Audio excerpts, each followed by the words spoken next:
Hi, this is Ingvar. I'm gonna look at Magnus Carlsen's 6th round game at the FIDE Rapid World Championship.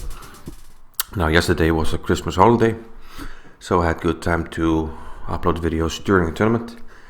But today, it's a working day, so I'm doing this one on my lunch break, and I will post some games when I get home. Definitely want to keep up the coverage of this exciting tournament. But in the 6th round, Magnus had the black pieces against Carlsen-Movsesian. Now, Sergei is a very strong player. He has been over 2700. He was once my teammate here in Iceland on my team. He's a very nice guy. He's been around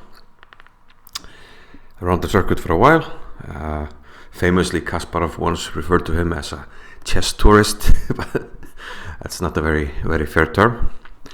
But Movsesian, yeah, he's a Manchester United player. He likes his football, and a very nice guy. But let's see how he gets along against Magnus Carlsen. He opens with e4, and Magnus has black, and he goes knight c6, the Nimzovitsch defense, which is very rare to see at the top level. Movsesian goes knight f3. This sort of invites black to play e5 and transpose into normal lines, but Carlsen just wants the position, and he plays d6. Now after this, play most likely transposes after knight c3, g6 to some sort of a perk defense. Although playing knight c6 early in the perk is not a regular occurrence. So Movsesian just plays sensibly, h3, bishop g7. h3 is of course played to not allow knight g4, especially after queen d2. Now knight g4 would have been a good move if possible. Carlsen goes a6, anticipating that Movsesian will go queenside, bishop d3, e5, trying to stake some claim in the center, d5, knight d7. Now this is starting to resemble a King's Indian, but white doesn't have his pawn on c4, which makes a huge difference, and it's actually better for white in many cases. Except for the fact that he's not supporting the center, and Carlsen tries to take advantage of that with c6. He already has 2 knights and this pawn, and he's firmly contesting the d5 pawn now.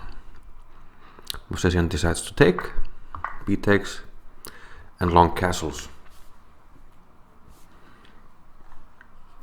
Now things look like they should be ready for an attack for white pretty quickly. Bishop h6, maybe a rook g1 move and h4, h5 at some point. But this doesn't never materialize. And I think Carlsen's next move is quite a good one. It shows the difference between having the pawn on c4 and not having it. He can break in the center now with d5. And this works tactically. Movsesian took on e5. If he were to, for instance, take on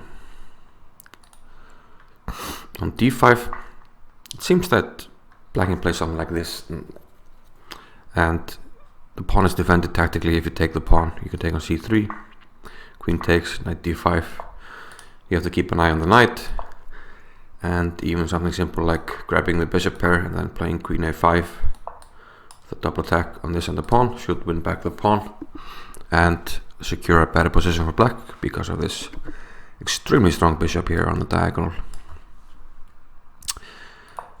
But Movsesian decided to take on e5, knight takes e5, and now knight takes e4, opening up an attack on the knight on e5.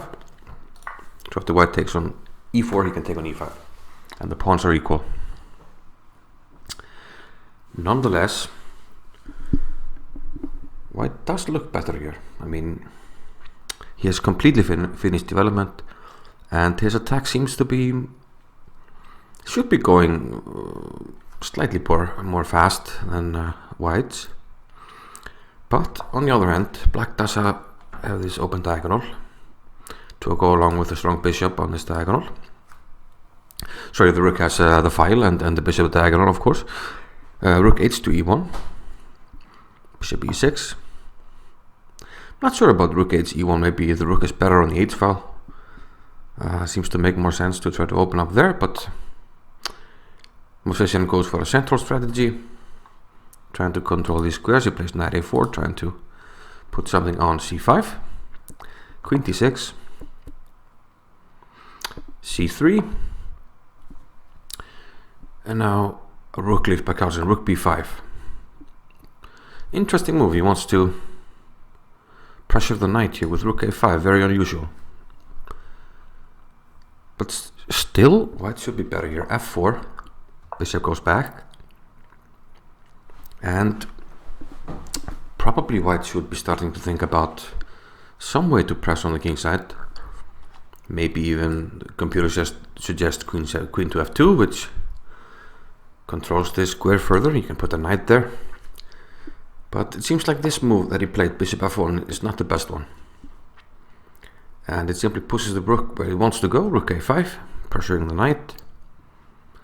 And white is having some problems after this.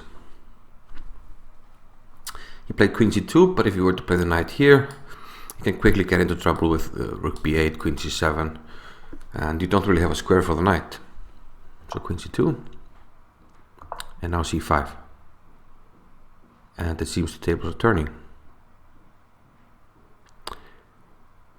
We saw c4 from white, but now rook b8, and now all of a sudden we have a lot of activity for Carlsen.